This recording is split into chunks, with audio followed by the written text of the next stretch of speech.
What's going on, everybody? Matt the Lumberjack Landlord, and yeah, this is what you get. It's the summertime. I'm retired, so I'm sitting by the pool. I'm hanging out. I'm doing a bunch of nothing. I absolutely love it, except I had to warn you guys, don't buy, don't buy, don't buy. In fact, I actually got to edit the title because I see that there we go. Here, all done. Now, save those changes. Now we're good. So, guys, don't buy real estate. You can't buy real estate. Like, all the guys that don't own any real estate are telling you not to buy any real estate. So you gotta kind of listen because they don't own any. Most the two big talkers don't even own their own home. They rent apartments from landlords like us. So what I think is really awesome is I think that it's awesome when people have an opinion based on not having done any of the actual work. They're just reading spreadsheets and they're walking new neighborhoods and going, look, it's all vacant. Look, yeah, no kidding. It's all vacant. It's because the houses aren't done. They look done on the outside, but they're not done on the inside. And there's a lot of different options that they have too, as far as when the actual utilities get turned on. Has gas been turned on for the entire development? There's all these little things that they don't know, that they just, quite frankly, don't understand. So that's what's kind of cool about that, is that they just don't get it. But what else is new? So, that being said, what I think is pretty awesome is that I have some great news for you guys. The market is so horrible. The market is so terrible that I bought 3 deals this week. Yeah, bought 3. Yep. Because the market's awful. I bought 3. This is what I'm talking about. So what's the stuff that I bought, you ask? Well, I bought and there was one property that I've been keeping an eye on. I own property adjacent to it. I've been watching it. I've been watching it, and just kind of going, geez, I'm a buyer at this number, but it's too low to make that disrespectful of an offer. It's just too low still. I know that really accentuates the beard, eh? I know, right? So I think it's just been absolutely awesome. And so this property, like I said, it's adjacent to one of the ones that I own, but I'm looking at it and I'm just going, geez, what do I do with this thing? Like, I'm not even sure what I'm going to do with it, but it got down to the price where it was pretty much lot price. So we went back and forth and back and forth and back and forth. And I bought this for less than lot price. And it's got a building on it. And it's adjacent to one of my other properties. And it's actually a decent area. So now is the time that you double down. Now is the time that you spend more time looking at your buy box. You spend more time looking at the different options of what you can do, not just the typical assets that you're looking at, but all of the other assets that you also haven't been looking at, because some of this stuff might start to make sense. This thing wouldn't have come up on my radar technically. The reason why it wouldn't have come up on my radar technically is because it actually is a commercial property. For me, I was like, you know what? I still watch commercial properties. I still have filters on for commercial properties because I still want to know that market. I don't own a ton of commercial, but I do own a little bit. I own, a few $1 million worth of commercial real estate, nothing crazy. But again, as I look at it, as other stuff doesn't perform as well, some of that stuff's performing really well. Other of it, it's not performing well at all. Like some of this commercial stuff, not performing well at all. So I was able to buy an absolute steal. Absolute steal. I got it for less than a lot price, and there's still a building on it. Now I'll spend 10, maybe $12,000 with attorneys and surveyors. I'll spend that kind of money with them. And the reason that I'll spend that kind of money with them is to then be able to go to the town and see what we can get approved to actually do there with that building. I don't want it to be all commercial. I'd like it to find a way to make it to mixed use. And then that vastly increases the value of that property or that asset. So that was one of the deals. Second deal that we got under was, it was a duplex. So great duplex. But again, because their rents are so far off, their rents were horrible. It's got a 2-bedroom in it, which, that's about $1,800, $1,900 in that market for that property. And it's got a 3-bedroom, but the 3 can actually be expanded to a 4. So the 3 that can go to a 4, at a 3, it's worth 22. At a 4, it's probably worth 25. Well, it's at 15. So they're kind of capped at what they could ask for the place, because the place has to be able to make money. Any investor buying it, the only people that will qualify for that house are homeowners. That's all that's going to qualify. What do most of those homeowners have? FHA loans. So what did I do? I go in and I say, hey, I'm interested in the house. Yes, I'd like to buy it. Did the walkthrough on it, upgraded panels. It's got a newer sump pump system. It's got all the stuff that I like, right? It's got all the stuff that I need. And it's got all the big stuff that's been done. All the big stuff largely has been taken care of. So, as I look at it, I'm just kind of like, man, I really kind of like this property. And again, they could only ask so much because the rents were garbage. The rents were absolute garbage. Now, we know that duplexes typically rely a lot more on comps, but here's the secret. They do rely on comps, but they also rely on, when you're doing an owner-occ, they also rely on your income and cash flow. And so if you're getting that cash flow that's towards your dollars, right, towards your mortgage payment, you want to be getting a pretty decent number, and certainly not one that's far under market. So we're looking at $1,350 and $1,500. They were asking over $400,000 for the property. I didn't have any problem with that. $400,000 for that property is cheap. Duplexes 5 minutes from there sell for $650,000. Duplexes 6 minutes from there sell for $650,000. There was one that just traded at $550, but it was 2 1-bedrooms, so it's not a fair comp at all. Or maybe it was 2 2-bedrooms, but it wasn't really a fair comp at all. But this is the kind of opportunity that we're talking about that resides or rests in my market. Now, it rests in your market too. I'm not just going, there's nothing really great to buy. I'm actually going out and I'm continuing to look, continuing to search, continuing to buy this stuff, continuing to make offers. I don't want to make massively disrespectful offers because I don't want to get the reputation of that guy in the town who only writes garbage offers. Don't want to do that. I don't think that's the right thing to do. Some people have no problem writing garbage offers. I really rather not write a garbage offer. I really rather write a justifiable number, one that I can actually get them to. I think that's what's really important for me. And so that's largely how I run my business.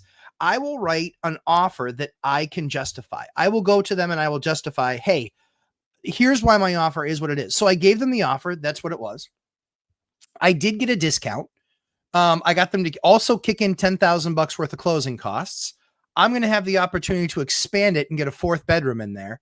And so right now, this was a perfect example of what Dion and I talked about.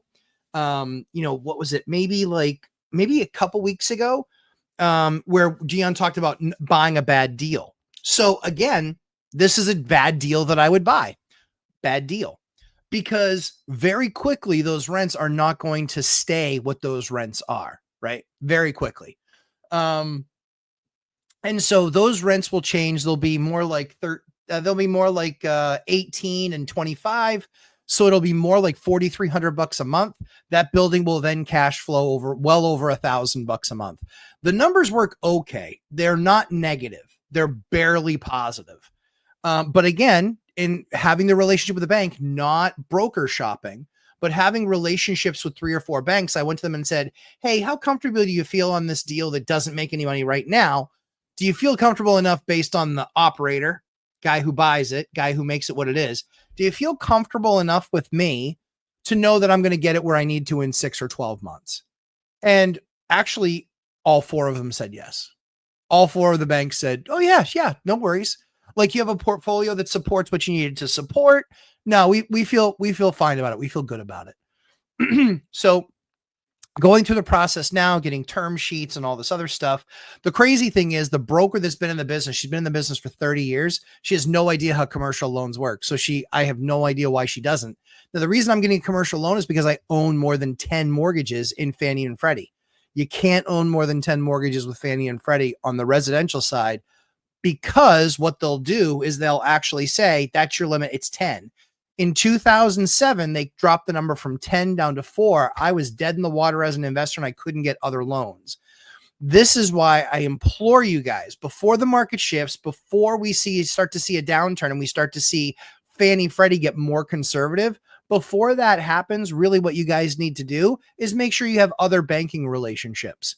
Make sure that you're not just going to the broker, because you know what happens with the brokers? Here's what happened to one of my good friends that actually owned a brokerage in 2007. His brokerage went from over 30 real estate brokers or over 30 mortgage brokers. Within 6 months, he was down to 2. And within another 3 months, he was down to one, just him. And then he had to close up shop. That's how quickly things changed. Now, those brokers couldn't do any business because they couldn't get real debt on the outside. All the banks were saying, we're not doing stuff through third party anymore. We'll offer it directly, but we want to better control the process, and we want to better control what we're managing, which is our risk. We need to make sure the pendulum swung from this way, which is ninja loans, no income, no job, no assets. It swung heavily this way to, we want you to pay cash for everything, but we're still the bank. We want to do a deal with you. I don't need you if you need me to pay cash. But that's how far the pendulum swung the other way. The only deals that then got done were not through brokers. They were only done directly with banks. So when I say don't buy real estate, yeah, obviously I'm doing the exact opposite because I know what I'm doing. But unless you do this, here are the unless you're doing thises. One, still has to cash flow, obviously. Maybe it doesn't cash flow right now, but if you know that market that well and you know the rents are going to be that good, and we're not talking about like I could put the rents up a couple $100 and now I'm making a few $100 on the property. No. We're going from $2,800 to $4,300. We're taking a $1,500 jump. So let's get conservative. Let's knock $600 off that. Let's knock $800 off that. Let's say I only get to 35. That's all profit. That's what you got to understand. All of that money there, that's all profit because the cost basis is like 24, 25. So it makes a little bit of money now, but I know I can get to 43, but let's just get conservative and say I can only get to 35. Well, guess what? I'm still going to make over $1,000 a month on this property. So again, first thing, making sure that you're having multiple banking relationships and not through brokers. You want to have brokers and that's fine. But that's the first part of the market that shuts down when things start going sideways. First part. Second thing is when you do that, you also want to make sure that you're showing your portfolio and that you're shoring up your portfolio. What they're going to look at in a bad economy is they start looking at reserves more and they start looking at your cash flow, but then they look at vacancy as well. You want to be constantly on vacancy, watching vacancy. The areas, if you need to give specials in your areas, I don't really do it, but others do. And if you need to give a special, the special to give is a low security deposit to move in. You don't adjust the rent. When you adjust the rent, it actually drops the value of the property in their eyes when they're commercial. From a residential side, it can drop it because it then looks like you don't make enough money on the asset, right? They start to look at something called a global coverage ratio. Right? Kind of like debt service coverage ratio. They start doing that not on the individual property, but on your entire portfolio. So that's some of the things that I'd be starting to look at. So again, don't buy. Yeah, of course. It's for the people that shouldn't be buying. It's for the people that don't own anything, don't know anything, haven't invested any time, effort, or energy in getting to know anything. That's where you should not be buying. You need to do a lot of work first. You need to really understand your market. Really understand, as Zub says, understanding your buy box. For me, I'd rather have you really understand your rent box inside and out because it's all about what you get on rent on the other side. The mortgage doesn't so much make as much difference because I go from the rent backwards to the mortgage, not the mortgage forwards to the rent. I want to know what is the reality of what this thing actually rents for. And is that top tier of the market? Am I asking too much of it? Those are the things that I would really want to better understand. So unless you're actually doing this work and unless you're making sure that you have multiple banking relationships, that way, if anything changes, you're not shut off from doing business. Number two, that you've got the fundamentals of your business down.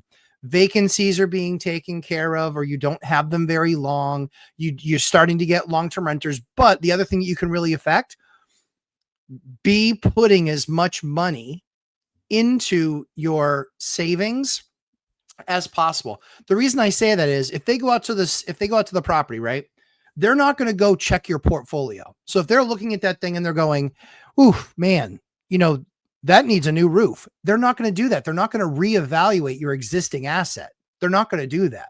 So the most valuable thing you can do is instead of spending $20,000 on that roof or $15,000 on that roof or $10,000 on changing out the windows, instead of doing those sorts of things, what I would do typically in that place, in that position, is I would not be doing those bigger capital projects right now. I'd be continuing to save, continuing to stack, which is what we're doing. We want to have well into 7 figures liquid cash that we can go tap into. We can go do any of these other projects. So that's what I would talk to you about unless you're doing this. Those are the unless you're doing this things. Quick update on the flip house. I now have to show it to you pretty quickly because we're going to close in 2 weeks, kids. We're going to close on that property in 2 weeks. Amazing property, amazing buyers. They walked through it. They saw the value. They understood what was there. They understood that everything was new. We did absolutely go over budget. But for those of you who know, I actually planned the over budget. What we talk about is, a $67,000 in this particular case was a $67,000 budget. I told you, hey, I'm going to get within 10% of it up or down. But then we decided, hey, I looked at the market and I said, geez, you know what? If I add another bathroom into this house, it makes it the only 3-2 in the market at this price, even close. So guess what happened? We put it on the market at $339. The comps were in the 340s, but both of those comps in the 340s, guess what? They only had one bathroom. They only had one bathroom, kids. So because of the extensive work that we had done, but also the fact that we added another bathroom, a bathroom that guests could use. So that meant people weren't having to use their private bathroom, to, excuse themselves from the party. We got $360,000. We got $360,000. Now, you guys remember when I first bought the property, I comped it and I said, I think we're going to be $325 on the light side. I think we could be as much as $350, but I wanted to be conservative. So I said, you know what, $325, and that's going to kind of how we're going to model everything. As the project developed, I started looking at the market and I was like, yeah, you know what? I mean, I need to differentiate here the same as everybody else, which is I'm a 3-1. And then we had a garage and some others didn't. And we had a yard out back and some others didn't, right? The systems were new. They were all done up. We've gone through everything. A lot of the plumbing is brand new. A lot of the electrical is brand new. But we had to find a way. What is the way that we turn up the volume on this thing? What is the way that we say, okay, when we're going to go to market and what we're going to be competing against in this area is a bunch of other 3-1s. Well, that's where I said, hey, the differentiator is going to be another bathroom. And as you guys know, it costs us $5,000 or $6,000 to put that additional bathroom in. Bathrooms are just so unbelievably expensive. And here's why. Most of them count on the number of fixtures that there are. So toilet, sink. Well, if you have a toilet and a sink, guess what? They usually count about $2,000 to fixture. And that's just for the rough plumbing for those things. That doesn't include the toilet. It doesn't include the sink. It doesn't include the vanity mirror. It doesn't include that stuff. Well, we also had framing and stuff that we had to do because we were creating that from nothing. So all in, and some people are higher, like some areas they call a fixture still a toilet and a sink, but they'll charge you, $2,500 to plumb that. So, excuse me. So what's really cool about it is we anticipated that. We've done this long enough to know that we're going to be much better off adding that bathroom. So did that bathroom get me an extra $20,000? It probably got close to that. So we got a multiplier. We got a multiplier of putting that bathroom in, but more importantly, we sold and the others didn't. There's a 4-1 on the market right now that's only about $40,000 more, but it doesn't have a second bathroom and there's no place to put one. No one's smart enough to know where to create that space. And they know it's probably going to cost them $6,000 to $10,000 to put that in, but they didn't. And now that house is on the market and now that house is sitting. These people were smart. They were able to spend much lower on the spectrum and get a second bathroom.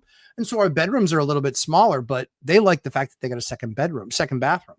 So I'll be able to walk you guys all through those numbers, but yeah, we targeted 325. We ended up looking at it and going, hey, with the second bathroom, we're worth more. We believe that we can push that 340 mark, which we did.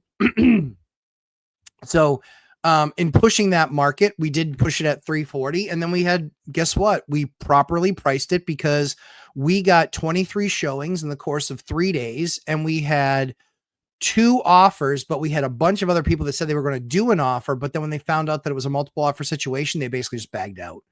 They're just like, nope, I'm bagging out because they knew it was going to go well over ask. And it did. So those people just decided to bag out. So, hey, Julie, yeah, I got my nice hat on. I was sitting by the pool today, chilling out, wanted to make sure that my face didn't get all beet red from the blazing sun. So yeah, that's what's happening with the hat. But this is what I would tell you guys. Listen to the people that are doing the work. Listen to the people that are in the trenches, not the ones interpreting spreadsheets and reading Fed funds notes and things like that. Listen, I just got to outrun the bear. I don't have to outrun the bear. I just have to outrun everybody else. I just have to outrun the others. Don't be in a position, don't be in a position where you have a bunch of capital risk. Be conservative in your approach, but you can still absolutely do it. I'm doing deals right now. I just bought 3, guys. I'm not going to tell you about the third one because I want to save that for next week. Because there's a lot of detail about that, and I want to show you guys that. Honestly, that purchase is an elite real estate move. There's no 2 ways around it. Most of you guys would not do that move. I totally understand. I wouldn't tell you to do that move. I am pulling off an elite move there. It's a multi-year strategy, and it will pay off. Likely it's going to pay off 7 figures, but I'm going to save that for next week and bring you guys in the loop on what that deal is. We should have everything kind of formulated next week, and then you guys can see it. So that's why don't buy real estate right now. And we're going to listen to all the doofuses talk about why you shouldn't buy real estate right now. And the fact of the matter is there's still markets out there where there's great deals to be had. There's other markets out there that there aren't really any good deals. I'm not saying no matter what, go do a bad deal. Would never say that. I want to see a deal cash flow or see the plan and know that it's going to cash flow in the next 6 months, 9 months, not buying for appreciation. Appreciation is the cherry on top and some whipped cream.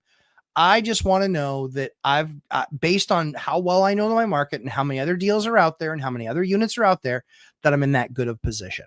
So that's what I wanted to talk to you guys about tonight. But let's jump in now. Wayne Wong. Hello, sir. Wayne Wong. Thank you for being so attentive and getting here early. Dion Talk, my good buddy. So Dion shared his binder strategy today on bigger pockets. Dion, I didn't see what the final numbers were because I couldn't see, being in a webinar, what the numbers were.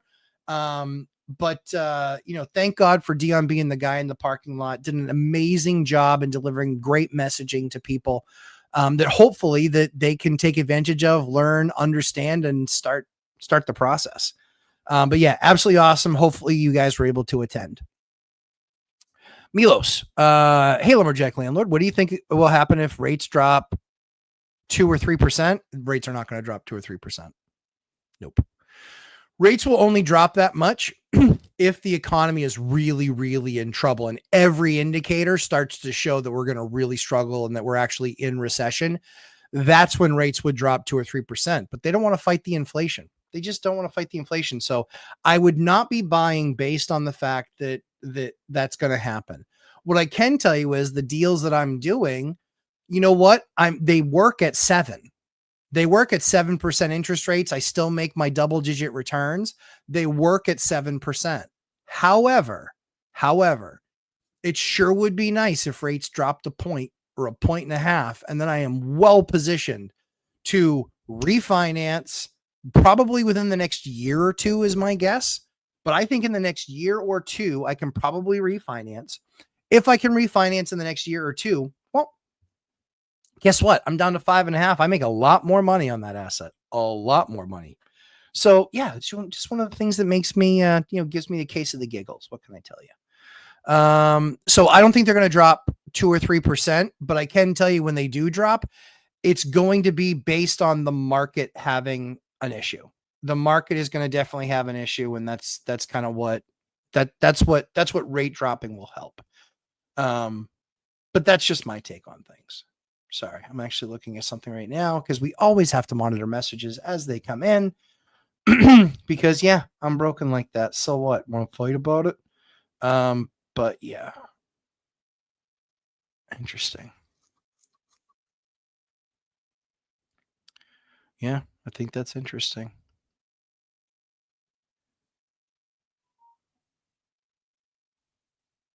Yeah, interesting.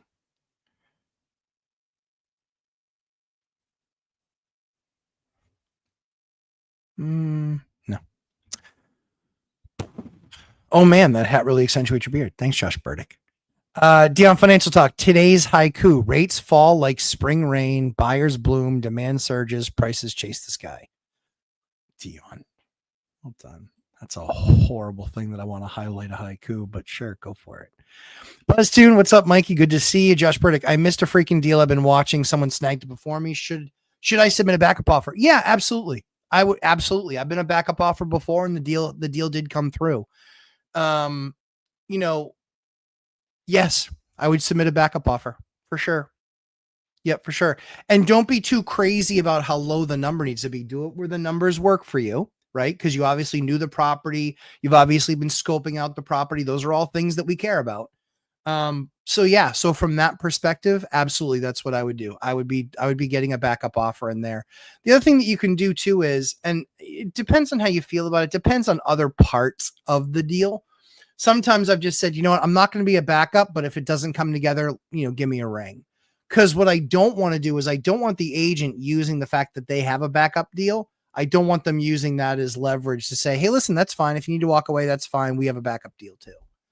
Because that will put pressure on them that they will likely try and do the deal and get it closed because people have the fear of missing out. And then they say, maybe it's not so bad if this other person's already put in a backup offer. Maybe it's not so bad. Oh man, I gotta take this hat off. It's making me swelter. Sorry. That's my pool here. That's my pool here. So sorry guys, that hat's got to go. I'm starting to sweat from wearing that hat. Yeah. It's coming off of my hair a little bit. Cheer heavens. Ola from Watsonville, California. Good to see you, old REI guy. Good to see you, Frank and Cynthia, who I expect is watching with you as well. Good evening, all. Good evening, Oscar. Amish Lumberjack in the house. That's true. That's true. They do have great hats and beautiful beards. The Grumpy Contractor. Hey, good to see you, Frank. I was thinking the same thing. Yeah, exactly. Dion Talk, you're a poet, but not today. Well done, REI guy. Well done. Chris Culp, good to see you, sir. Robert Farinelli, good to see you as well. Hi, Matt. Nice new look. Yeah, that was really out of just pure laziness. Yeah. Yeah. I'm tapping in, baby. I'm tapping into lazy. Flavio, good evening, sir. Good to see you. Josh Burdick, you're locking it up as a mediocre deal and then turning it into a home run deal. That's exactly right. Sometimes it's not even a mediocre deal. Sometimes it's just not a very good deal. There's a lot of people that would look at that property and they would be like, oh my gosh, look at the rents. Yeah, it's because they don't know the market. They don't know what the thing rents for. Here's what was really crazy. So a lot of times, especially when you work with an agent on an ongoing basis, my agents know everybody in the business. If they haven't heard the name, then that tells us something about them. It tells us, then we can look up their volume. And yeah, guys, we totally do this. We look up their volume. We see how many deals that they've done. Then we realize, oh yeah, these people suck. They actually don't do any deals. This kind of sucks. Because they're going to be empowered to be stupid and say stupid things and do stupid things. So what was interesting was this particular agent been in the business for forever, but we know that she's lazy. We know that guys, I kid you not, this is true. We know that she has a summer house. We knew that she was going away to that summer house for the weekend. We also had asked the question, do you guys have a bunch of other showings? Oh no, not Friday and not Saturday, but yeah, I got to come back for some on Sunday, which, oh yeah, like I'd really just like to spend the weekend at the house. So what do we do, guys? We fought really hard. This is why we always fight hard to get in that first round of showings. We fought really hard. We got in the first round of showings. Then when we started talking about the deal, we're just like, hey, let's put together a really awesome deal. If we can put together a really awesome deal, then they should pick us. But even more so, they're going to pick us because she doesn't want to come back and do a whole bunch of showings on a Sunday. Do you guys know why I hate realtors? That's why. That's why I hate realtors. Yep. Because she didn't want to come home from her beach house. Too bad. Like, I would be pissed if I was her customer. But let's just say that didn't happen. She didn't come back from her beach house because we put together a good offer, not full list. We actually asked for a number of things as concessions. We got all of those concessions because we said we will sign today before all of the other deals are in, and we have proof. We'll have proof of funds to you on Monday. And in your case, if you don't have proof of funds, at least if you have pre-approval, or maybe you have proof of funds of the deposit. All of those things are obviously important, but this is the party time. This is the fun time. This is where you guys get the opportunity. So we played on the fact that we knew that she was a fairly lazy broker. We knew that she didn't want to come back and do those showings. And so we put together an offer. We put it together quickly. We put together that was pretty favorable. However, there were concessions that we asked for, and we're like, you know what? This one's horseshoes and hand grenades. We just got to get close enough. If we get close enough, she's going to be like, no, absolutely. Let's take this offer. And then if for some reason it doesn't come together on Monday or Tuesday, boom, we've got next weekend. Guys, that was our complete strategy. That's what we expected her to do.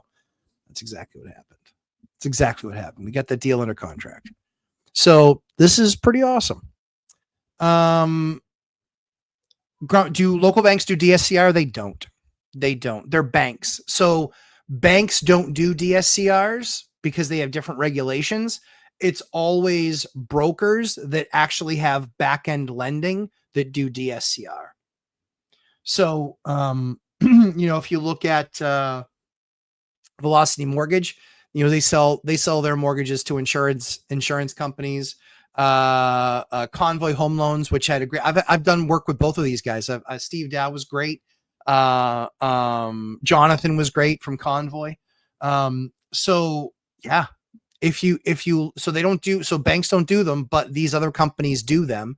You're typically going to pay a higher rate. So what you're looking at is the spread. What can I get a normal mortgage for versus what can I get a DSCR for? And then the other thing about DSCR is it really looks at the rents of the property, not so much the comps. But it looks at a combination of rental and comp, but then your credit score. So they really want to know that this thing is self-sustaining and that you can't live in it if you do a DSCR.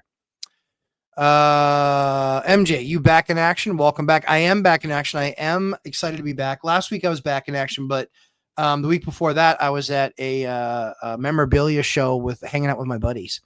They were like, "Hey, come down," and I was like, "Okay, don't have to ask me twice. I'll be down there." So I did.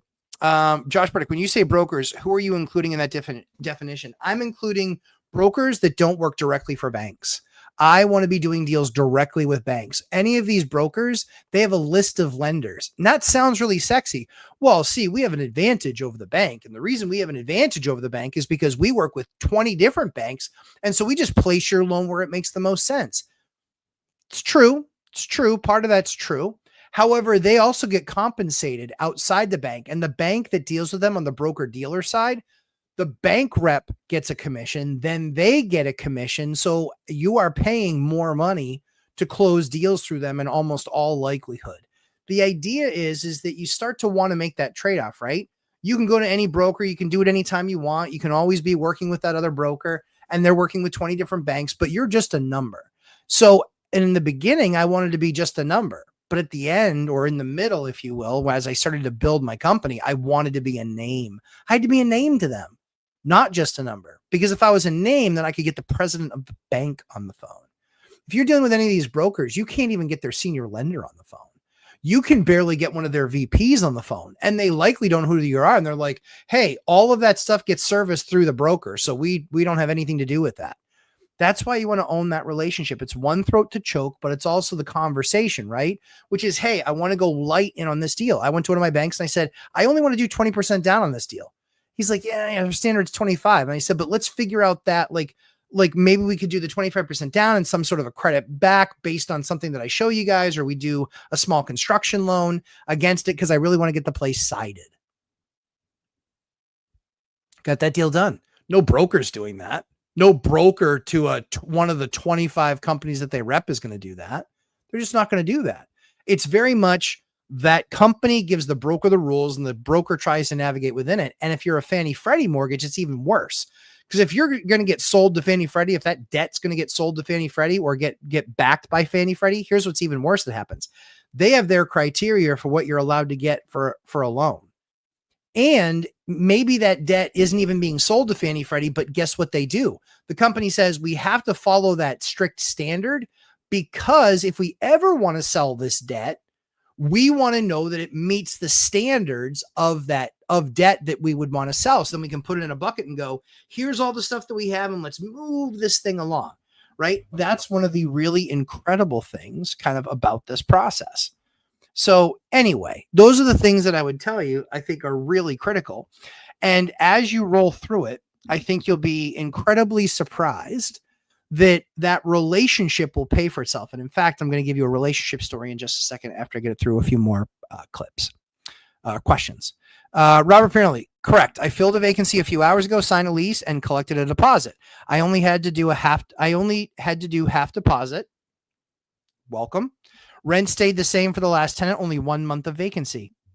Ta-da. See, you give up a little bit on the deposit. Maybe it ends up meaning that you end up having to take the hit on the deposit. Okay.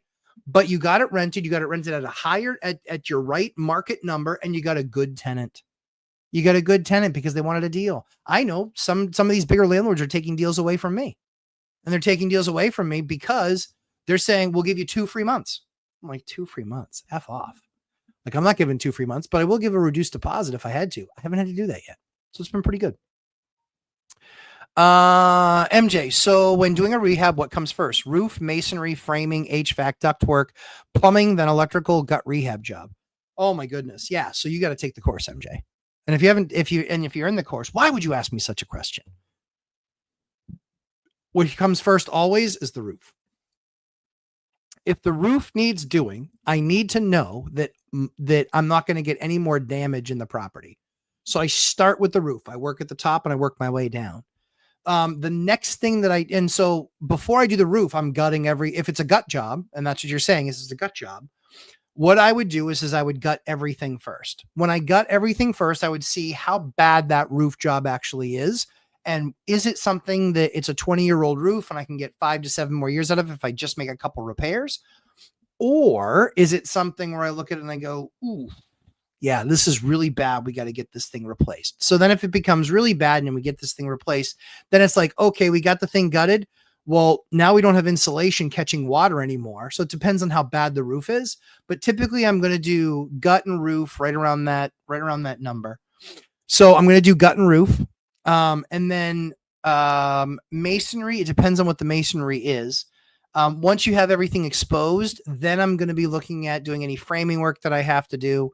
And I'm having the HVAC guy come in so he can get a lay of the land, understand exactly what he wants to do and how he wants to do it. But I'm getting the electrician in. I'm getting all of the guys like we teach in the course. I want to get every guy there for a walkthrough. The guys that we typically use, I want all of them there for a walkthrough. I want them going through everything. There's a reason for it, because then they can all hear each other's conversation. Yeah, I got to check this. Yeah, I'm going to do this. Yeah, I might do that. So I make everybody walk at the same time. But again, this is what I'm looking for. I'm looking for, in all likelihood, I'm looking at roof first, gutting, then doing the gutting job. Then I'm looking at framing, and I'm looking then at the mechanical, if you will, mechanical, plumbing, and electrical. I'm looking at all that stuff because, how much of it do I need to replace? Is there any stainless steel pipe in there that I need to get rid of? Is the copper in decent shape? Do I need to then run PEX? Does it have something awful, like polybutylene in it? Look it up. But that's the type of range that I'm going through. Robert Farnelli, still 600 units available in Manchester, and I see a lot of 2+ month vacant units. Matt's course boot camp definitely gives an edge. Thank you very much for saying that, Robert. Robert brought the question last week. He literally brought the question last week. Hey, I'm stuck. What do I do? He's taken the course. He's taken the boot camps. And he's like, okay, I've got a great ad written. I'm targeting the market properly. Clearly, I need to do something else to differentiate at this point because I'm still not rented. He was getting decent traffic, but it still wasn't closing. So we talked about it, and I said I would go with some sort of a reduced deposit. I would try that first, and then if that doesn't work, then I start to look at, okay, what do I need to maybe do to adjust rents? Guys, this is just awesome stuff, right? Like, this is just absolutely awesome stuff. I love that that got rented in a couple of days. And now there's still properties out there with 2-month vacancies. They're not making adjustments. They didn't take the Lumberjack Landlords Boot Camp. They didn't take the course. They didn't look through that and go, there's got to be something better here. And now, guess what? Here's the worst part. Now they're into July. The last good month for renting that they have is August. September starts to tail off, and then October becomes a dead zone. October gets half as good as September. November is a quarter as good as October.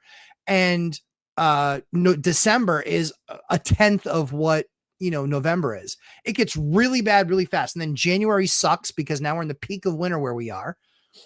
And February is not particularly any good. And then you start to see things open up with people looking in February to then move in March or move in April. But now you just lost 4 or 5 more months and you are financially hurting. And you're going to take that reduction. You're going to take a worse deal to get somebody in that unit. And starting in September-ish, October-ish, you're going to take a worse deal and one that's going to impact your financials for the next 12 months that they have a lease. That's what it looks like. Julie Anderson, I answered the question. That's what was going on here. Robert Finley, looking at a 2-bed on Armory Street on the market for 69 months. Dear God. I wonder what's going on there. I would bet you that they just keep that up and going constantly. That sounds like one of those ads that they have up and going constantly because they probably have a bunch of those types of units. So they probably keep it up there constantly and they just never take it down.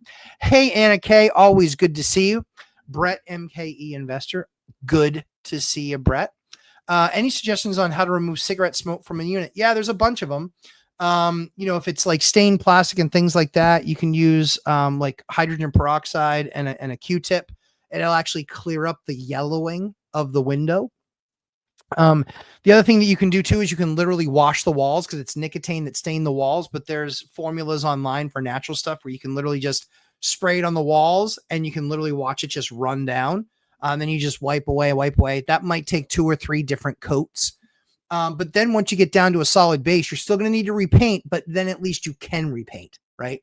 So when you get the dark yellow to just a tinge or a light tinge of yellow, you can maybe wash again, but then at that point you can actually just use a stain blocker. You use a stain blocker for a primer, and then you can paint whatever you want on top of it. But we then would pick something that locks in smell as well as stain preventer. And bins, Zinsser, Kills, they all kind of fall into that bucket, and then it just becomes what your preference is. Let's see. Wood Floor Alchemist, Lumberjack, long time no see. Good to see you. A strategy just came into my purview. Have you ever looked at renting to misplaced victims of fires or flood damage? Yes. Yep. Absolutely. The challenging part with that is that we're not in a natural disaster area. So the flow of that is really poor. The flow of it, because if you think about it, let's say how somebody's house goes on fire. Well, I'm set up to do that for State Farm, but I'm not set up to do it with Allstate, and I'm not set up to do it with this insurance company and that insurance company. And so the problem is that you lead into lots of vacancy. Now you can charge an absolute fortune because they have to pay it. The insurance company does. The problem is you have a lot of vacancy. So it makes the money very lumpy. And based on what we saw, it was the same thing that we saw with traveling nurses. We saw that in our area, the number of hospitals, they would go to traveling nurses and then they would all of a sudden ratify a new union contract and boom, all the traveling nurses would disappear. Or they would then start making the nurses permanent nurses. But then when they made the nurses permanent nurses, they no longer had these massive living, budgets. And so then they would move out of the nice place and they move into some, dumpy, crappy place that wasn't mine. That's usually what happened. So we went down both that road. The big thing for us was consistency. Now, example, if you're in the, heaven forbid, if you're in the Texas area, and there's a lot of people that are now displaced, with all those people that are now displaced, the challenge that you have with all those people being displaced is now you can actually try and put something together where you could rent out to those folks that are in need of that insurance. So certainly is an option. But again, the real concern, the real problem that I typically see, hold on one quick second.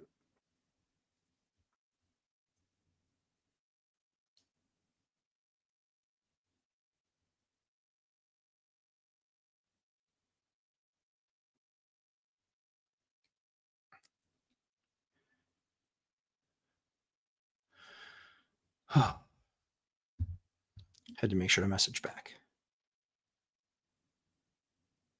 That's funny. All right. So that's what you really want to look at. So if you're in that area, you're in the area with Texas, absolutely. That's what you want to be looking at. You call the local the big, you can look up and you can say, who are the biggest insurers in my area? And it will give you a list of 5. Call all of them and say, I have properties available for people that have been displaced. And you will make a mint.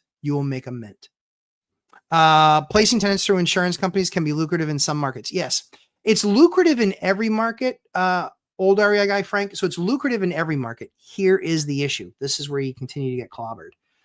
It's the vacancy. Because you might have them in there for the next year or two and you'll be making money hand over fist. And that's awesome. But then if there's not a natural disaster, you could be vacant for 3 months, for 6 months. That happened to us twice. We were vacant for 3 months one time and 6 months another time. And it was just too lumpy. It was too lumpy. And the bank looked at it as lumpy, so, for what it's worth.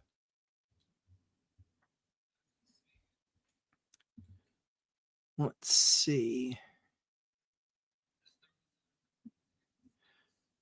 For context, $1,500 a month is normal rent for a single family in Northern Indiana. My father just got into a house through a dude that only rents through insurance at $4,000 a month. Yep, absolutely.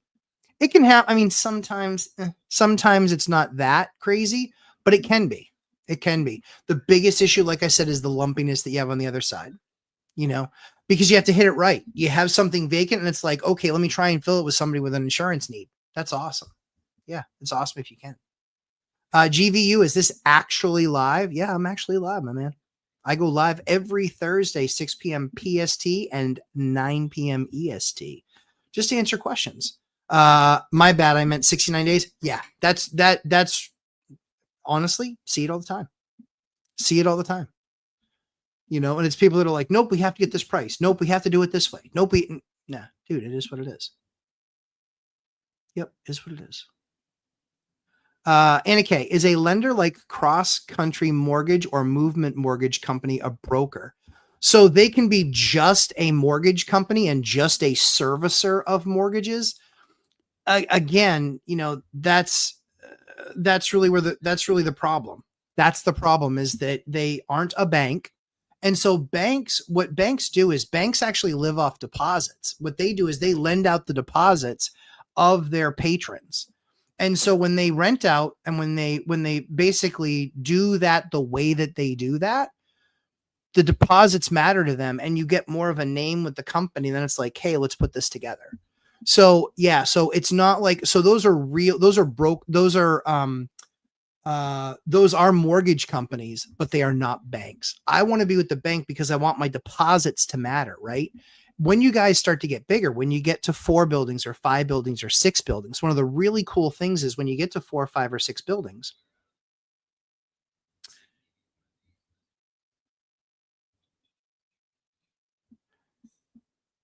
So when we look at that, it's really important that you understand how banks work. That's what I cover in my course, guys. I cover this a ton in the course, talking about how banks work. If you know how banks work, you can put yourself at the advantage. And it doesn't take being 100 units. I was pushing the bank around. Honestly, I was pushing the bank around at a fairly small, modest number. My 5th and my 6th mortgage, I started being able to talk to the bank and they only had 2 of those mortgages. It's just a great opportunity. So I strongly encourage that. Julie Anderson, the county assessor just increased my 11 unit $400K. I'm sorry to hear that, but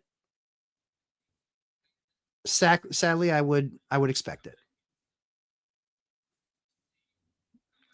Robert Fernelli, just showing that West Manchester is having some issues right now. Yeah, for sure. The other sell of my unit was also South Manchester. The tenant signed the lease, was so happy to get a unit in South Manchester. Absolutely not in a war zone. Yeah, I totally agree. HOA Prez, you know what, HOA Prez, we've disagreed on a lot. I appreciate your honesty. Silicon Valley is seeing an increase in vacancy. This is what we've talked about. I know that we were fairly staunch back and forth that that you believe the market was going to continue to roll and that there wouldn't be any problems in Silicon Valley. I appreciate your honesty. I think it's going to get worse. I know it's going to get worse. Tech companies, I can tell you, I'm in the venture capital world. I hear what they're talking about. And there are a ton of companies planning their exodus from that area. They just are, because they have a lot of people that are just like, F that, I'm not going there. Because why? It's so expensive to live. And so they're like, hey, listen, I can take a job instead of making 225 grand a year there. I can take a job making 125 grand in Alabama and I can live like a freaking king. It's the same thing, honestly. It's the same thing that our people do. Our Vietnamese floor guys. They do exactly the same thing. They come here, they work 6 or 7 days a week, and they do that for about 6 months. And they say, then when I go home, I live like king for 6 months. They go up into the mountains. They live like kings. They have servants. They literally just not Netflix and chill, their version of it. So it's an absolutely awesome opportunity. HOA Prez, I don't understand how CA keeps going. I think, yeah, so HOA Prez, I think we're all in that boat, but I think that there was some of the straws that finally broke the camel's back, right? It's some of the policies that are just complete lunacy. It's the fact that, now your insurances are going to be absolute lunacy. It's all of the programs downtown that have completely obliterated, I mean, really obliterated the downtown area there in San Francisco, which is an absolute crime. Absolute crime. San Francisco was a beautiful city 20 and 25 years ago when I was going there fairly frequently. But now it's not. It just isn't. It's a dump. It's disgusting. You have to step over people with needles in their arms and you have to worry. Like, I would never, ever, ever, ever, ever send my wife down the street in San Francisco without me being with her. And I'd be concerned because that's kind of tough to carry in that state. And it's not tough to carry in my state. But you can literally walk all of our downtowns and there's maybe 2 or 3 known homeless people. And we know that they're mentally ill. We know that, but there's only 2 or 3 of them. And we see them. You can see them walking around town, but it's the same 2 or 3. And this isn't a town of, 30, 40,000 people. And they really kind of walk between the couple of towns. So pretty impressive. But yeah, I think that honestly, HOA Prez, I appreciate your honesty. I'm not taking a victory lap. I just really felt in my heart and based on what I've seen and what I've seen develop there, vacancies are going to continue to get worse. That market's going to see housing go down, for the first time in a long time and really kind of go down. Because people just cannot afford the pricing there. But not only that, like I said, the job offers that they're getting are not that much better. And certainly costs of living, they're nowhere near where they need to be. There's plenty of people that don't mind the politics of California, but there's a lot of people that do. And a lot of people are walking out. MJ, I bought can I join again or everything booked up for the moment? Nope, absolutely. MJ, if you bought the boot camp, you absolutely get an automatic seat in the next one. We send out a message about 4 weeks before the new one starts on purpose. We send it out and we say, hey, we've got some spots available. We want to make sure that anybody that's purchased has it available. Sometimes they can't make their work for their schedule. We never take that away from anybody. So if you sign up for a boot camp and you weren't able to take it, we don't take it away from you. All we do is we put it to the side and we say, let us know when you're ready to attend and we'll let you know on the next schedule. That's why I try to move nights too. So I did like a Tuesday night one. I've done a Saturday night one. I've done a Sunday night one. I did a Sunday afternoon one. So we kind of bounce it around that way other people can take. So if you have the boot camp, absolutely, you're open to opportunity to get in there first. Before we put it up for sale, we do 4 weeks before we let everybody know, hey, now's your opportunity. Come on in. Let us know if you want one of the seats. If you don't respond or if you say no, that's fine. Then that's when I then come on here on a Thursday night and say, hey, we're going to start boot camp in a couple of weeks. And we have this many spots open as an example. Angel R, here in Northeast PA, here in NEPA, Northeast PA, rental demand is kind of low. Yep, I had to drop the price $50, and it made a world of difference in demand. Tenants' pockets are tight right now. Yeah, guys, what's really funny is people that like to tell me what the economy is like. I know better than you. Not arrogantly, factually. I know better than you. Why do I know better than you? Guys, do you know how many rental applications I see in a week? In the summertime? Like, I've consistently seen 10 or 20 a week. 10 or 20 a week. I see them all the time. And you know what? Their debt loads are off the charts. Their debt loads are absolutely off the charts. Their credit scores suck shit. They're awful. I've seen this year alone, I've seen multiple credit scores in the 300 range. Do you realize that you have to be allergic to paying bills to get a score in the 300? That means every creditor that you've ever borrowed money from, every single one of them is after you, and they're all in collections. It means that you actually don't have anything in good standing is what it actually means. Yeah. And if you're not going to pay anybody else back, you're not going to pay me back either. I'm not special. Just because of the roof over your head, the game is on. You'll get in and you'll just start not paying me right away. So that's a hard pass.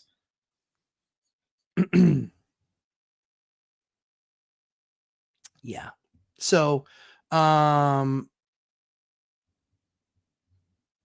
okay, hold on. Oh, I missed that one. Sorry. Okay, I'm going to go up. Robert Family. So Matt, following up on the question I emailed about surveying, short answer, my lot size and setbacks make it impossible to build anything, even a single family. So don't need the survey. Okay, that's good. That's good. What do they say? Setbacks are 20 from the street and 15 from the side. My lot is 52 feet long on a corner lot, so you would need to build something less than 15 feet wide.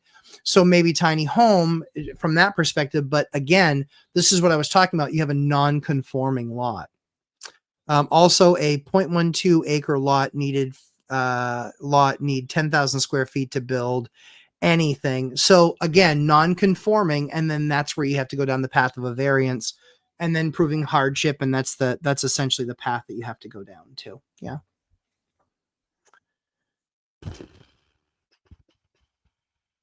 Robert Farinelli's a smart guy. He got on the list. Right now, I want to say that we have 6 openings. Maybe 6 or 5 openings for the boot camp that will be starting sometime in September. HOA pres, a local mayor told me that his belief was that we grant businesses the privilege to hire an employee. The mayor wants to change an annual employee head tax. He might just lose some businesses. HOA pres, this is the kind of lunacy that's been getting more and more pervasive in the California market. And again, we talk about the challenge is that if you're going to start that business, you want to get in the pool of talent, right? The pool of talent, admittedly, Silicon Valley. However, now there's bigger pools of talent in other places of the country. Not only are there bigger pools, but there's better pools. And here's why. I have to pay an engineer out there starting wage of $150,000 to $200,000, and that means they're going to be living in a closet. If I move that business to Louisiana, I actually know somebody there that's on the board of financial development. And guess what they do? They tell the business, you don't owe us any taxes for 7 years. And we're actually going to give you a grant to help you hire some people. And by the way, we also have housing available. Oh, and another thing too, we also have housing available that's less than $300,000. Guys, think about that. Who wouldn't put their business there? Who wouldn't put their business there? And the problem is you need one that breaks the dam, but then you get another one and another one and another one and another one and another one. And then they start falling like dominoes. And that's what California is in for. The smaller guys are the ones that are now saying, I just can't afford to do this in Cali. I got to do it somewhere else because I can get access to talent somewhere else, or AI, or using guys over in, Bangalore and other major hubs that do outsourcing.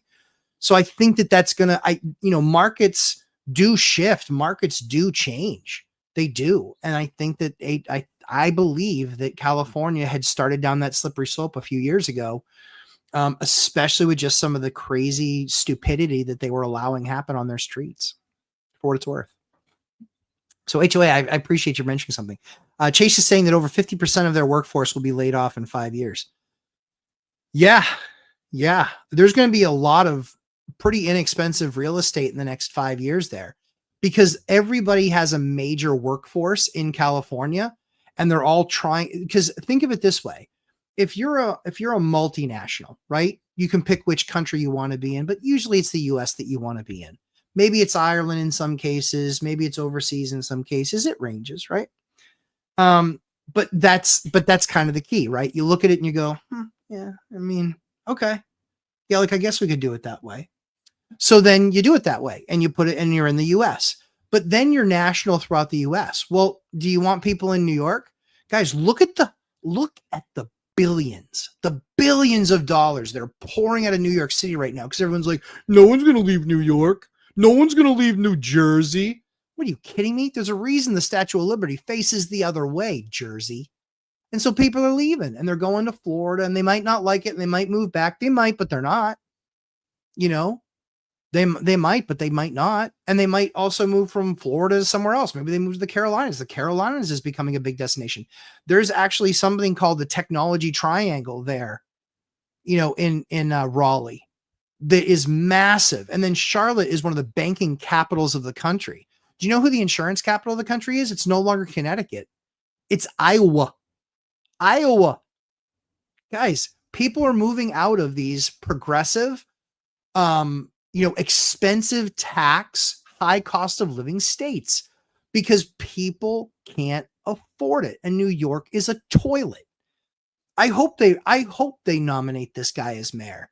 I hope all the people that don't pay any taxes that are going to have just as many votes as the rich guys, I hope they nominate this guy. And New York City will be a toilet like it was in the 70s. And then it's going to need to be come in and it's going to need to be rescued and everything's going to need to be cleaned up. You guys, look, if you weren't alive then, and I wasn't, but I've watched a ton of documentaries. I worked in New York for a number of years, and I talked to a lot of people that were there local, that were 50 at the time. And they were like, yeah, I was growing up here in my teens and my 20s, all of this other stuff. Right. And they were just like, oh my word, it was absolutely like murders all the time. And, watch, you can watch a documentary called The 7-5. Like that documentary just will blow your mind. It'll blow your mind. Let's see. So, needing a survey. Let's see. Yeah. Chase. Yep. Yeah. Robert Farinelli. Just checking though that whether I need a survey, I don't know what the lawyer is talking about needing a survey when I know that my lot is non-conforming. Right. Usually you need to know exactly what the lines are so you can then make the decision of where you're going to, what you can do to then pitch it. So it's interesting how Allenstown does it. They vote on a special exemption and variances separately. So in theory, they could grant the special exemption for a 3-unit building, but say no to the setbacks. Yes, absolutely. That, believe it or not, that's done in a number of these crazy towns. HOA Prez, what will happen is that the IQ 180 crowd will get $1 million job offers. Whether the solitary few can keep everything going remains to be seen. So they can't because it won't matter. But even the 180 IQ guys at $1 million job offers, they're taking job offers elsewhere. They're not just working. Because again, there's a lot of think tanks. I know I've tried to been hired by a number of think tanks. I know it seems counterintuitive. But I've spoken with a number of think tanks, and I can tell you that they're leaving San Francisco. They just are. The development teams aren't there. They'll silo them in places around the country because they want to put them in a place where they can have affordable housing, where they can actually be safe. As the quality of living goes down and the cost of it goes up, San Francisco's got everything going in the wrong direction. And what do you want as a recruitment? Oh, yeah, we're just going to go over to this restaurant right over here. Oh, no, we need to take this different route because we don't want you to see Skid Row and all the crack addicts and all the people shooting themselves up. That's what's happening.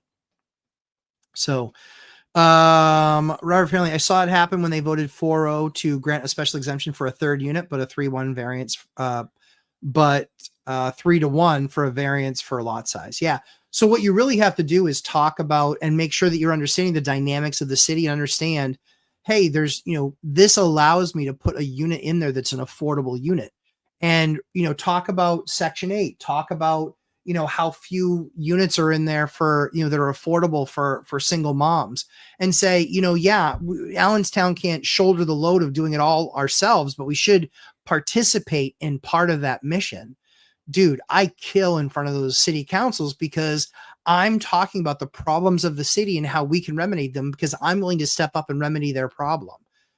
But all they have to do is participate from an approval perspective. We're not asking them to do anything. I just need you to participate from an approval perspective. I'll do all the work. I'll spend all the time. I'll spend all the money. And again, this doesn't make me any money for years and years and years and years and years, but it does make me money in 10 years or 15 years or 20 years. But more importantly, it's about using a portion of my portfolio to try and do something different, to try and do something for people that are struggling. I can't do it across the board because if I do, I'll be out of business. So I have to stay in business. I have to have sound business practices. But that being said, yeah, I got to make sure that I'm doing something. And this is, again, it's just an opportunity to do something. Wealth building journey. Good to see you, my friend. The really hard part is about the hardship. It's the hard part everywhere. The hardship is the hard part everywhere. And so what you have to do is you have to not make it your hardship. You have to make it a hardship of the city and finding a way to utilize the resources of the city. Guys, this is worth $1 billion. No joke. It's worth a ton of money.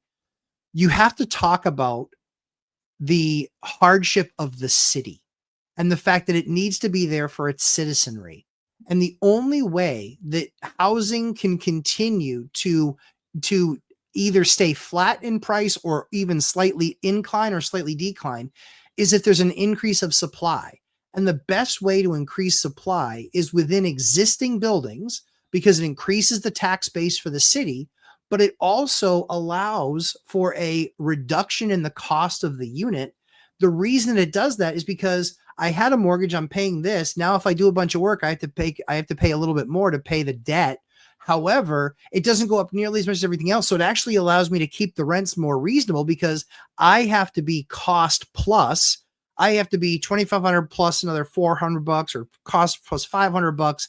And you can say if I'm only 2 units, then that $500 gets that profit that I need to make in order to make the bank happy and keep a mortgage on the place and not go into default.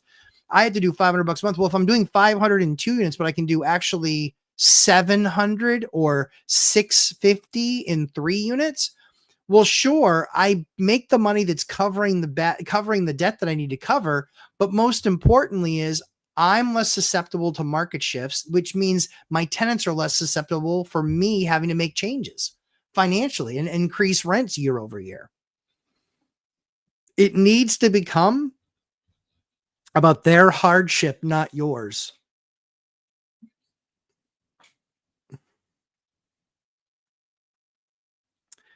HOA Pres, Newsom and ALC will run for president in 2028. Can Americans be so stupid to vote for Newsom in 2028? No. Nope. And here's why. He has an awesomely embarrassing record. Like anybody that doesn't chew on their tongue when talking. Like I would pay a lot of money to watch JD Vance and Gavin Newsom go at it. And AOC, what are you kidding me? What are you kidding me? What is she going to do? Do the most beer bongs? Like the rest of the country doesn't think anything like her stupid district in New York. They nominate her because of who their district is, you know? And they're insane. They're insane. You know how many illegal immigrants are in her district? It's absurd. Yep, I said horrible things right there. But it's just facts. And if facts bother you, I'm sorry. HOA Pres, I knew someone who was able to keep his U.S. salary living in Vietnam. He lives like a king. Yeah, no kidding, right? Holy crap. If you can keep your U.S. salary and live in Vietnam, oh dear Lord. Like you can even live in the cities as a king, but if you live anywhere on the outskirts of the city, holy Toledo. Like you can literally rent, you can be paying to live in a palace, guys. Like my guys talk about, I asked them, and because they like to work on their conversational English. So I'll ask them and we'll muddle through. It might take us 25 minutes. I'm not paying them by the hour. I'm paying them by the square foot. So we'll have a conversation. I'll try and help and try and understand. But yeah, you're exactly right, HOA. Robert Farinelli, actually looks like there are 2 things that they look at for hardship according to the meeting minutes. An area variance is needed to enable the applicant's proposed use of the property given the special conditions of the property. Luke Devine, what are the advantages of a seller to sell off market compared to MLS? Usually if you're selling off market, you're not getting a retail buyer. You're getting an intelligent, largely speaking, you're getting someone that's more intelligent than a retail buyer. You're going to get somebody that actually has access to cash. They'll typically want to do, like for me, I'm doing one of these deals, no inspections, no appraisal, no nothing. I know it will appraise, and if I have to make up a gap of $20,000 or $30,000, fine. I don't give a rip. It doesn't bother me at all. But that's where we figure it out. So there are benefits. The other thing too is that like condition, if it's not going to go FHA, you don't want a bunch of FHA traffic. If you know that like FHA loans are garbage because they rate the condition of the property C1 through 5. And if it's 4 or 5, then they won't allow for the property to sell. So you could be all the way down the path. You could be 3 weeks in and then they go, nope, sorry, it's a C4. We can't approve it. And then you just lost all your time. So the opportunity is, showing it to a bunch of people off market. If it's got what we would call some hair hair on it. That's one of the reasons that we would do an off market deal. Yeah, for sure. But if it's something that's retail, the other thing too is it can have some stories. Like we didn't do the kitchen for this because we wanted you to be able to pick out your own kitchen and do your own kitchen thing. That sort of stuff. So it's usually got some stories to it. But yeah, that's why people would go off market as opposed to putting something on MLS. Robert Fairley, the benefits sought by the applicant cannot be achieved by some other method reasonably feasibly for the applicant to pursue other than an area variance. Yep. So the hardship is the town is getting cheated out of an attainable unit for someone and higher property taxes for the city. All this while not changing building envelope. Exactly right. It makes no impact on the area around. The only thing that it does is it makes an impact for the people of the town, the citizenry of the town, because now there's another unit in the market that I spent the money. I hired local guys to do the work. I hired them to do the work. They did the work. So I put money back in the economy. I'm going to be putting money back in the economy every year for taxes. And I'm going to be able to cost benefit analysis. I'm going to be able to spread the cost of this over 3 units instead of 2. That means I can have more favorable rents. And the plan is to rent this to somebody that's already in need. And that's where you need to have done your homework and talk to the local Section 8 and said, hey, local Section 8,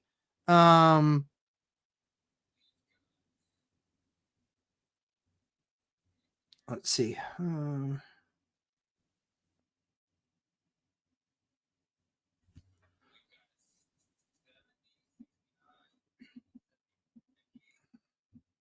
We're writing up an offer.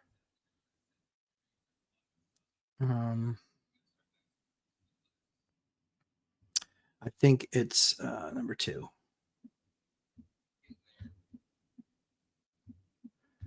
2, I believe. Yeah, 2, I believe. Yeah. Sorry, we're writing an offer. Trying to make that magic happen for the offer, guys.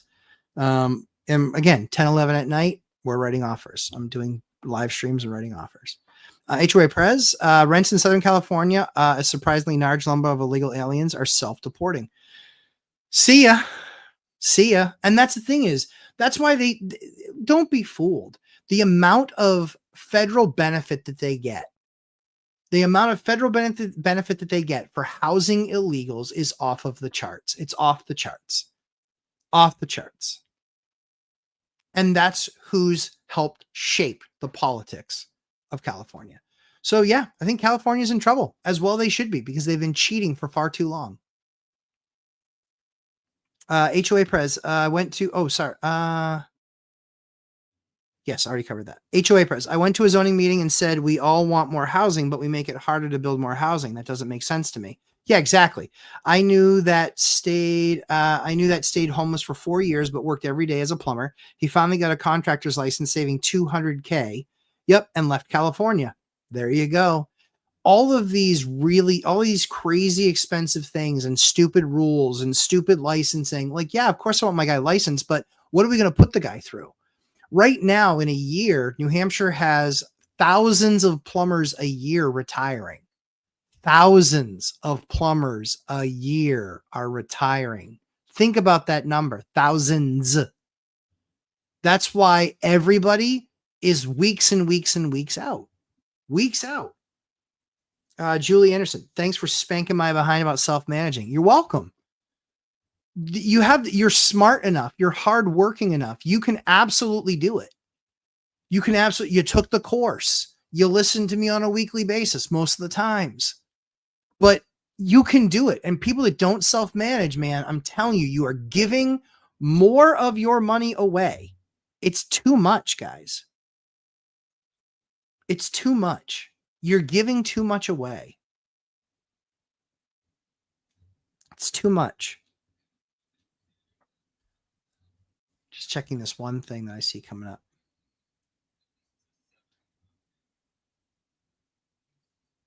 Yeah, one big shot Democrat said the plan was to flood America with 100 million immigrants to change the country. At least he was honest.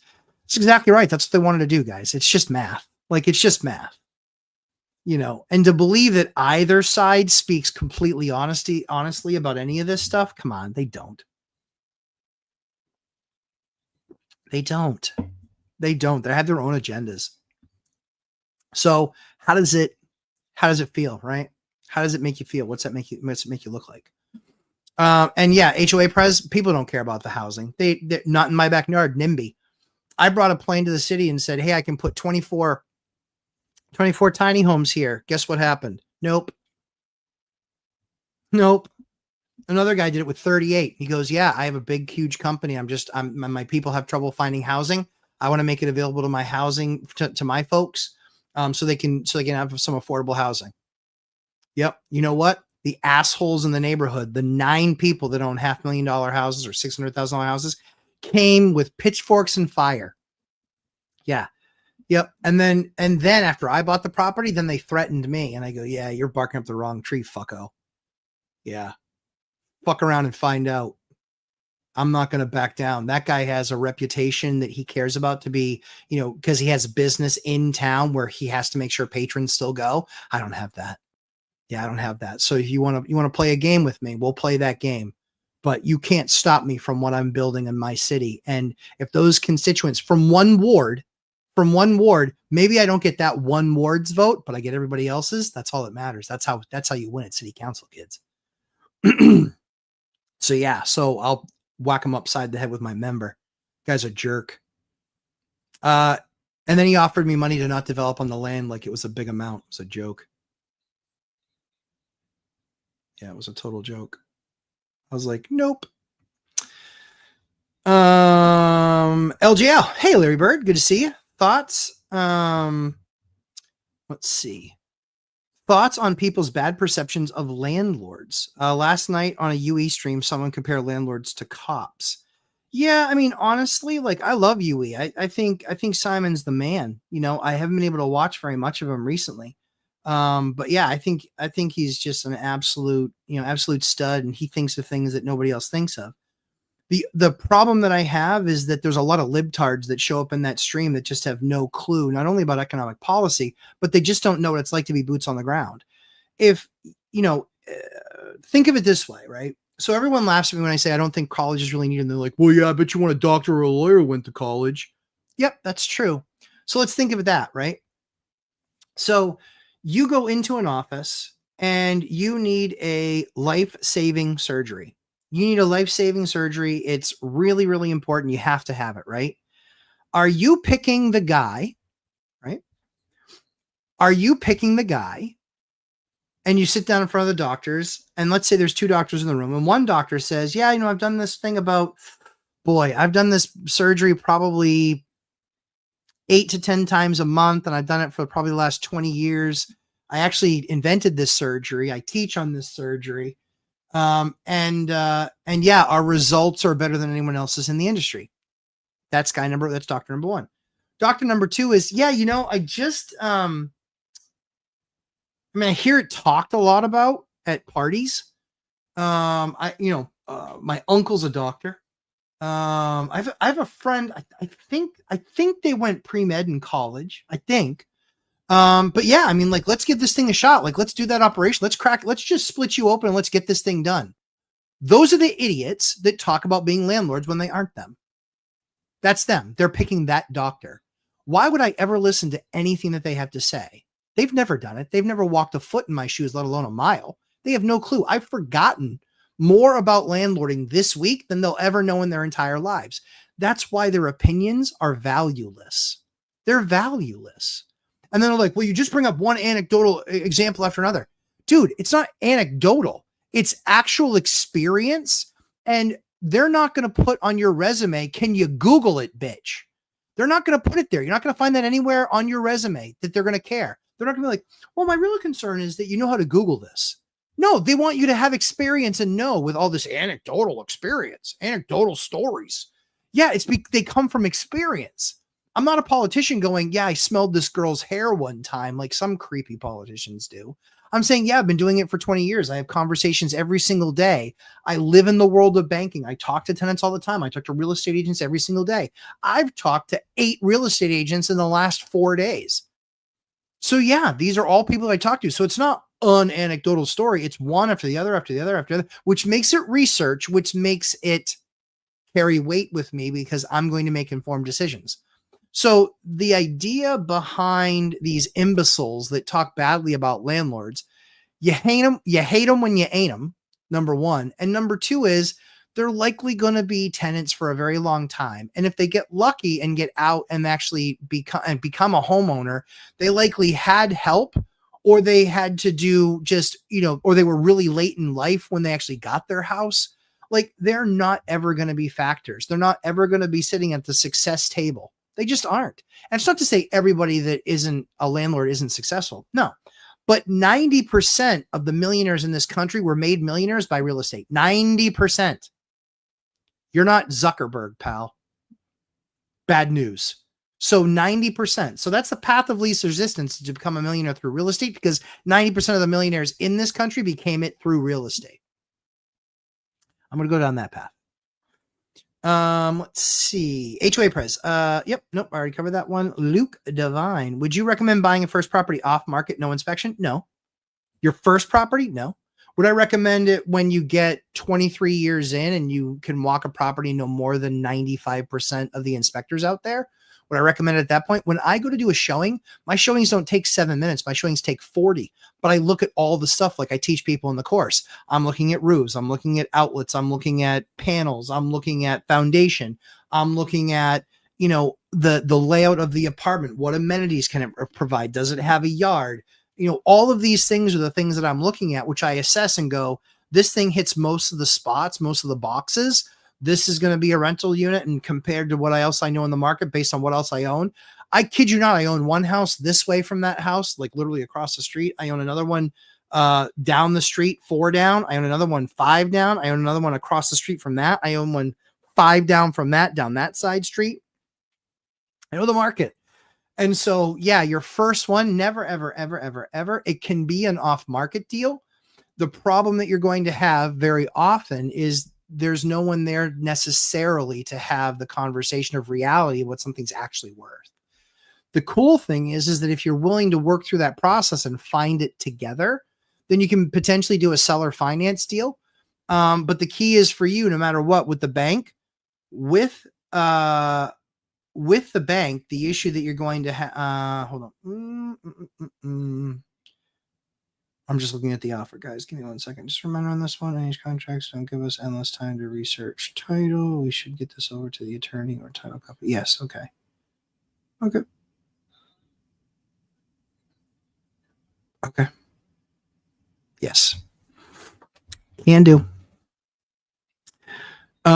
So I don't mind doing an off-market deal for my first deal. But the big thing is you're still going to need to do an inspection. You're not a savvy investor yet. It's one. So you need to really understand what you're getting into. And typically you get a lot less touching, when it's an off-market deal. HOA Prez. I had a judgment against someone and the deadbeat told me you can't get blood out of a turnip. Yep. I told him that I will take the turnip. Exactly right. You can try, but I mean, again, you can go as far as like trying to get wages garnished and things like that. But it's an effort, man. And you can spend a lot of money to go after the money that you want to get, but it might, at the end of the day, they might get a judgment that pays you $15 a month for the rest of their lives. And that's the problem. And then the worst part is if they go bankrupt, then it disappears.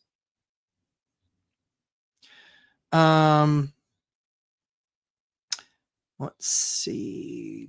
Robert Fairley, great experience for me. Once I close this one, win or lose, I'll be ready for another one to give me an edge over other investors. That's exactly the way to look at it. Guys, one of the things that we teach in the course is repetition, learning. I continue to try new things, understand new things, get better at certain things, find out experts in other fields and how they're doing stuff. Because I want to learn. Riches are in the niches, and I want to learn how these other guys got rich in their niche and what exactly it was.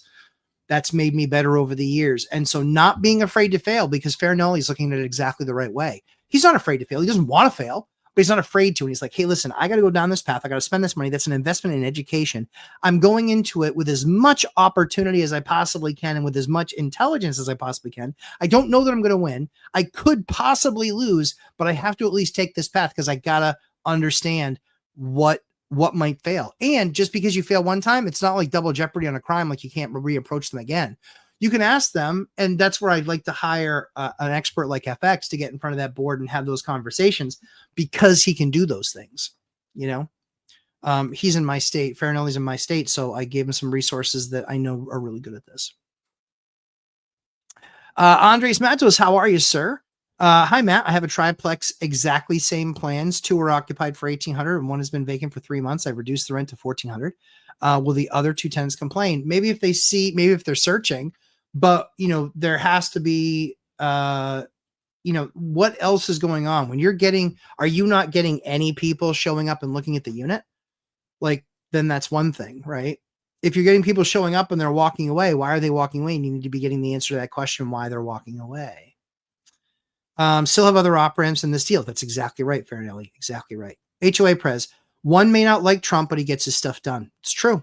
I mean, I just want to see, I want to know what your agenda is, and I want to see you get that agenda, because I'm not voting for a person, I'm voting for an agenda.